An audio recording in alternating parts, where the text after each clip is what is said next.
Bandaru Shravani Singanamala. So మొదటిసారి MLA అయ్యారు. మొదటి ఎన్నిక 2019లో పోటీ చేసి ఓటమి పాలయ్యారు.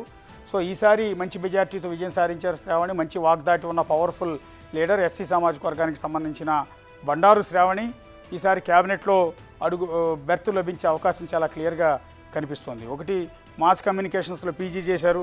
ప్రతిష్టాత్మకంగా జరిగిన ఫైట్లో ఆమె విజయం సాధించారు. సింగనమల నుంచి శ్రావణిని వాడించడానికి ఎన్నో ప్రయత్నాలు చేశారు. పార్టీ అపోజిషన్లో ఉన్నప్పుడు 2019-24 మధ్య పార్టీ తరఫున అద్భుతంగా పనిచేశారు. నియోజకవర్గంలోనే ప్రజలకు అందుబాటులో ఉంటూ కేడర్ని కాపాడుకుంటూ పార్టీ పిలుపునిచ్చిన అనేక నిరసన కార్యక్రమాల్లో చురుగ్గా పాల్గొంటూ వెల్ ఎడ్యుకేటెడ్ కావటం వల్ల ప్రతి ఒక్కదాన్ని కూడా అర్థం చేసుకుని ప్రజలందరికీ కూడా చెప్పే ప్రయత్నం చేయటం, వైసీపీ ప్రభుత్వ వైఫల్యాన్నింటినీ కూడా ప్రజల్లోకి తీసుకెళ్ళటం, సోషల్ మీడియాలో విస్తృతంగా ప్రచారం చేయటం, ఇవన్నీ కూడా అడ్వాంటేజెస్ బండారు శ్రావణికి ఉన్నాయి. సో ఈసారి ఆ సామాజిక వర్గం నుంచి ఖచ్చితంగా బండారు శ్రావణికి మంత్రి పదవి దక్కే అవకాశాలు అయితే చాలా స్పష్టంగా కనిపిస్తున్నాయి. నెక్స్ట్,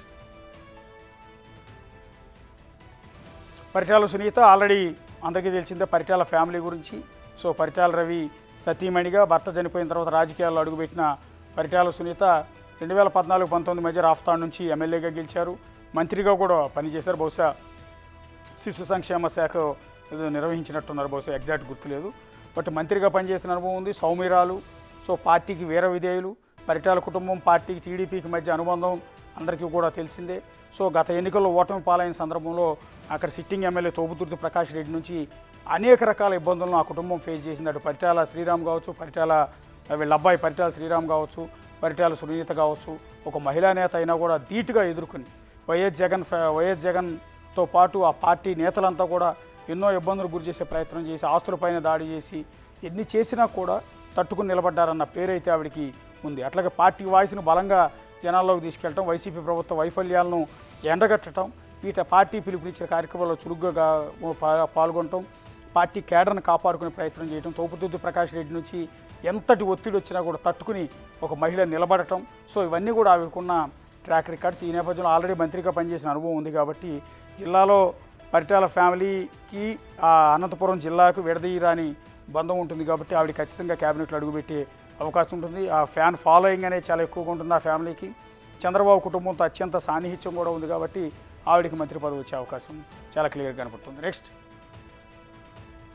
ఇక చివరిగా సత్యకుమార్ ధర్మవరం నియోజకవర్గం నుంచి ఒక లక్కీయెస్ట్ ఎమ్మెల్యే అని చెప్పాల్సి ఉంటుంది. ఎందుకంటే పోటీ చేసిన మొట్టమొదటిసారి ధర్మవరంలో అక్కడ బలమైన నాయకుడు కేతిరెడ్డి వెంకటరామరెడ్డి లాంటి అత్యంత స్టామినా ఉన్న లీడర్ను ఓడించి అసెంబ్లీలో అడుగుపెట్టబోతున్నారు. నిజానికి సత్యకుమార్ బీజేపీలో వెంకయ్యనాయుడుకు పిఏగా ఎన్నో ఏళ్ల పాటు సేవలు అందించిన వ్యక్తి. వెంకయ్యనాయుడు ఆశీస్సులతో రాజకీయాల్లోకి అడుగుపెట్టారు. బీజేపీలో కీలక నేతగా ఎదిగారు. అనేక రాష్ట్రాల ఎన్నికల్లో ఆయా రాష్ట్రాల బీజేపీ ఇన్ఛార్జిగా వ్యవహరించారు.